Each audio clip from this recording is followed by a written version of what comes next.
वन्नज्म इदा हवा मा दल्ला साहिबुकुम वमा गवा। उस चमकते प्यारे सितारे मोहम्मद अरबी की कसम जब वो मेराज से ज़मीन पे उतरे। हमने रात में इस पे कुछ गुफ्तगू की है, ज़रा सुनिएगा।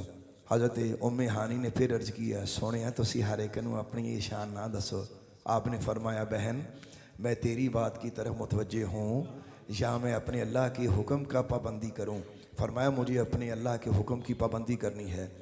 हुजूर की बेटी का रिश्ता आप जानते हैं, अबू लहब के बेटे से हुआ था। ये उस वक्त की बात है कि जब अभी आका करीम अलैहिस्सलाम ने ऐलान नबुव्वत नहीं फरमाया था, ये उससे पहले की बात है। तो अबू लहब का बेटा था, तो अबू लहब के बेटे के साथ सरकार दो आलम अलैहिस्सलाम की नूर नज़र हुजूर की बेटी की शादी हुई थी और उसका नाम था उतबा, यानी उतबा बिन अबी लहब। अबू लहब का बेटा उतबा, उसके साथ सरकार दो आलम की शहज़ादी की शादी हुई थी। जब मेरे आका करीम अलैहिस्सलाम की मेराज मुबारक के बारे में ये शोहरत हुई ना, तो ये जालिम चूँकि अंदर से अबू लहब का खून बड़ा गंदा खून है भाई, ये बड़ा घटिया और जलील इंसान था। अगरचे रिश्तेदार था तो कोई बात नहीं, भाई कुएं में फेंकते हैं और गैर उंगलियां काटा करते हैं। ये तो कुरान ने बताया, भाइयों ने कुएं में फेंका और जिनके दिलों में अल्लाह ने मोहब्बत डाली उन बीबियों ने हज़रत यूसुफ के लिए अपनी उंगलियां काट दी। तो हज़रत बिलाल ने मेरे नबी के लिए कोयलों पर लेटना कबूल नहीं किया। किस किस ने क्या क्या दुख उठाए। आपको अबू लहब और अबू जाल की तरफ नहीं देखना चाहिए, आपको अबू बकर, फारूक, उस्मान और अली और बिलाल की तरफ देखना चाहिए। आप आशिकों की तरफ देखें, मुनाफिकों और काफिरों और गाफिलों की तरफ ना देखें। उतबा बिन अबी लहब यानी अबू लहब का बेटा उतबा, उसके कानों में जब ये आवाज़ पड़ी तो उसे मौका मिला। सारे काफिर अपने अपने प्रोपेगेंडे बना रहे थे। ज़रा सोचिएगा, जिस हस्ती को अल्लाह ने इतना बड़ा एजाज़ दिया, रात को अल्लाह का दीदार हुआ हो और कुछ दिनों बाद या अगले ही दिन या कुछ ही हफ्तों के अंदर ये वाक़या पेश आया। और इतना दर्दनाक वाक़या है कि मैंने इसको पढ़ा तो बड़ी देर से है, लेकिन बयान करते हुए मुझे इसकी तासीर का एहसास है। उतबा बिन अबू लहब सरकार दो आलम अलैहिस्सलाम के सामने आ गया। आका करीम जलवागर हैं, हुजूर के सामने आ गया। अब इस वाक़या का जो हवाला है वो तफसीर तबरी मुतवफ़ा 310 हिजरी और तफसीर कशाफ ज़ेमहशरी की 538 हिजरी मुतवफ़ा। इन दोनों तफसीरों में वैसे और 20 तफसीर में ये वाक़या अरबी किताबों में मौजूद है जो मैं आपको पेश करने जा रहा हूँ। तो आका करीम अलैहिस्सलाम के बारगाह अक़दस के सामने आके तो नबी पाक अलैहिस्सलाम को पता उसने क्या कहा। तबरी में ये अल्फाज मौजूद हैं, तफसीर तबरी में कहने लगा, कफ़रतु बिरब्बिन नज्म, कहने लगा कि जिस रब ने आप पे ये आयत उतारी है ना, वन नज्म इदा हवा, मैं नहीं मानता उस खुदा को। जब उसने ये कहा तो मेरे आका करीम अलैहिस्सलाम, जरा सोचिएगा, मेरे आका का वो दामाद था। दामाद कौन होता है? जो दामादों वाले हैं वो ज़रा सोचिए, लफ्ज़ों पे गौर कीजिएगा। आप भी किसी न किसी के दामाद हैं। मेरे आका का वो दामाद था। तो मेरे आका ने फरमाया, फिर जब उसने कहा ना कफ़रतु बिरब्बिन नज्म, कहने लगा कि मैं रब्ब नज्म को नहीं मानता, मैं इनकार करता हूँ। जैसे ही उसने ये कहा, मेरे आका ने फरमाया, अल्लाह से डर, कहीं ऐसा ना हो कि अल्लाह अपने कुत्तों में से एक कुत्ता तुझ पे मुसल्लत कर दे। मेरे आका करीम अलैहिस्सलाम ने जब ये फरमाया, एक रिवायत ये तफसीर तबरी की, तफसीर कशाफ की जो रिवायत है वो भी ज़रा समात करें। सरकार दो आलम अलैहिस्सलाम के सामने ये आया, हुजूर का दामाद अबू लहब का बेटा उतबा, और सरकार दो आलम के सामने आकर उसने ये कहा। ये लफ्ज़ हैं अब किताब में मौजूद है, तफसीर में, तफसीर कशाफ में ज़ेमहशरी की, उसमें वाह हुआ काफिरुम बिन नज्म इदा हवा, कि इस आयत का इनकार कर दिया कि वन नज्म इदा हवा का, यानी सामने आकर उसने कहा कि भाई मैं तो इनकारी हूँ इस आयत का जो आपकी शान में उतरी है। मैं नहीं मानता इस आयत को, मैं नहीं मानता इस आयत को। और उसने दना फतदल्ला वाली आयत भी पेश की हुजूर की बारगाह में कि मैं इसको भी नहीं मानता। जब उसने कहा ना कि मैं इन आयतों को नहीं मानता, तो असल में मेरे आका करीम अलैहिस्सलाम ने फरमाया तू डर इस बात से कि अल्लाह अपने कुत्तों में से एक कुत्ता तुझ पे मुसल्लत कर दे। अब इसके बाद क्या हुआ मुझे थोड़ा सा दिल संभालने दे। जिदे मुखड़े दियां कसमां अल्लाह चुके, उसने नबी पाक के रुख मुबारक पे थूक दिया।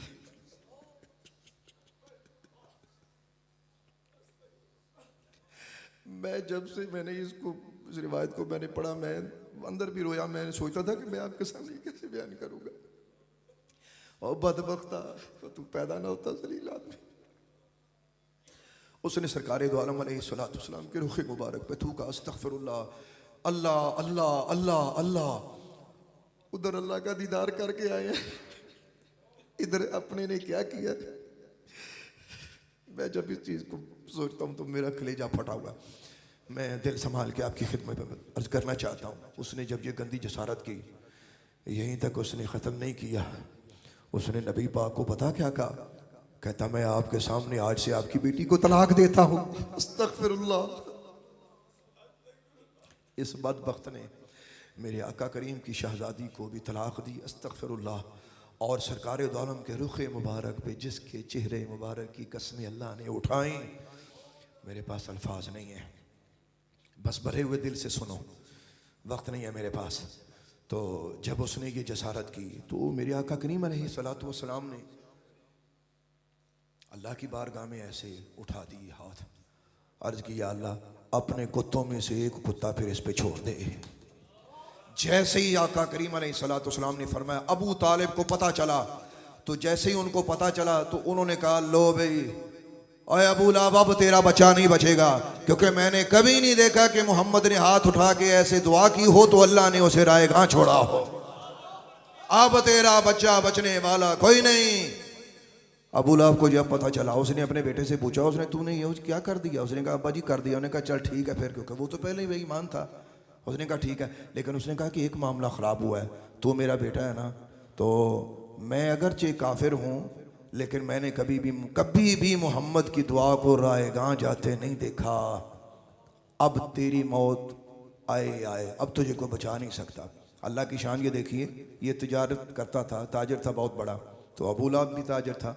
तो इसने कहा मैंने यमन की तरफ जाना है, तो अबू लहब ने कहा बेटा ऐसा करो अपने साथ बहुत से लोगों को रखो। किताबों में आता है कि 50 लोगों का काफिला, और उनके साथ उनके घोड़े या जानवर जो भी उनको अवेलेबल थे उस वक्त, कुछ ऊँट भी होंगे या जो भी, यानी माँ सवारियों की ये सवार 50 लोग ये वहाँ से निकले।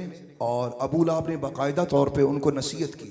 उसने कहा कि ऐसा करना कि जब ये मेरा बेटा सोए ना तो तुमने इसको अकेले सोने नहीं देना, यानी हर वक्त इसके साथ साथ रहना है, हर वक्त इसके साथ साथ रहना है। अब वो अकेला फिर नहीं सकता था, लोग उसके साथ साथ रात आ गई। असल में ये रात नहीं आई, ये हबीब खुदा की बात आ गई। ये रात क्या आई, अल्लाह के माही की कही हुई वो बात की बात आ गई। तो जब रात आई ना तो अबू लहब का ये बेटा अब ये दाएं बाएं देखे और घबराए भी। उसको 50 बंदे दुलासा दे रहे हैं कि क्या हो गया भाई, 50 बंदे तेरे साथ हैं, क्यों तू इतना दिल छोड़ रहा? कहता तुझे नहीं पता, उन्होंने जब भी कोई बद्दुआ की है ना तो कभी कोई खाली नहीं लौटा। वो जल्दी बद्दुआ नहीं देते, लेकिन जो कहते हैं वो हो जाता है। यार काफिरों को भी पता था कि मोहम्मद अरबी की जुबान कुन की कुंजी है, अल्लाह अकबर अल्लाह अकबर। उनको भी पता था जो ये कह देंगे वो हो जाएगा, जो ये कह देंगे हो जाएगा। अब रात पड़ गई, उन्होंने कहा कि ऐसा करते हैं एक ऊंचे टीले टिब्बे पे, ऊंचे टीले और ऊंचे टिब्बे पर हम रात बसर करते हैं। उसने कहा कि ऐसा करो कि तुम दरमियान में लेट जाओ, हम सब तुम्हारे दाएं बाएं रात पहरा देंगे, हम में से कोई नहीं सोएगा। लेकिन उन बदबख्तों को क्या पता हो, जदों अल्लाह सुलाण दे आवे रब ते सारे जमाने दी रूह कढ़ सकता है नींद की शय। उन्होंने कहा भी हमने सोना नहीं, उन्होंने कहा कि हमने सोना नहीं। उसने कहा देखना ध्यान रखना, ऐसा ना हो कि मैं सोया हूँ तो मेरे साथ कुछ हो जाए। दिल की धड़कन तेज, फिर बेईमान, अल्लाह का दुश्मन, अल्लाह के हबीब का दुश्मन, रसूल खुदा की पूरी उम्मत का दुश्मन। क्यों जी बताएं जरा, जो नबी पाक का दुश्मन है वो हमारा दुश्मन है कि नहीं? अबू लहब हमें इसलिए बुरा लगता है कि वो हमारे आका का दुश्मन है, अबू जाल इसलिए बुरा लगता है कि वो आका का दुश्मन है, और अबू बकर सिद्दीक इसलिए प्यारा है कि वह सोने आका का सज्जन है। वो साडे आका मौला इस वास्ते ने, मौला अली साडे मुर्शिद तां ने, वो साडे मौला आका सोने दे यार ने, इस वास्ते हाँ सानू उन्होंने प्यार है। तो कहने लगा कि रात सोना नहीं। उन्होंने कहा ठीक है, हम रात सोएंगे नहीं। अब ये अकेला, इन्होंने कहा कि ऐसा करो ऊंचे टिब्बे पे टीले पे ऐसे बैठ के मैं अंदर ऐसे लेटता हूँ, अब नींद इसे भी ना आए। 50 बंदे इसका इर्दा गिर्द हैं, सवारियाँ भी इनकी दाएं बाएं उन्होंने बांधी। उन्होंने कहा कि भी सोना नहीं, आपस में गप मारते रहे, बातें करते रहे। लेकिन वो फिर रात आ गई। मैंने आपको जुमला बोला ना, वो रात क्या आई, मदीने वाले की बात आ गई जिसकी निशानदेही फरमाई थी। अल्लाह की शान देखो कि वहाँ करीबी घने जंगल में एक शेर था। अल्लाह ने उसको हुक्म दिया, तू जंगल च बह के की करना है, अज तैनू रब वालों एक काम है, तैनू मैं शेर बनाया है।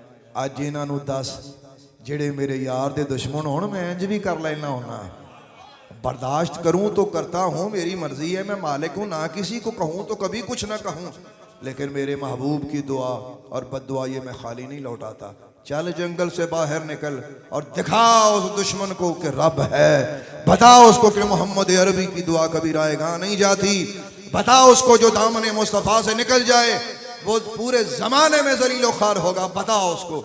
अल्लाह की शान ये देखें, 50 बंदों के बीच में वो यूं लेटा हुआ है और परेशान भी है, और लेकिन तसल्ली है कि 50 बंदों को इन्हीं चीज़ों का हौसला होता है। नहीं जिस बंदे दे 5-7 पुत्र होण वो तो वड्डा फिरौन ही कोई नहीं होंदा। अल्लाह माफ़ करे, ऐ हुण ते साडे लोग सुधर गए ने, संभल गए ने, मगर जिन्हां दे 10-10 8-8 पुत्र होंदे सन, वो ते पिंडां विच राज करदे सन, कहंदे सन कोई नहीं, 2 पुत मर भी गए तां की गल है।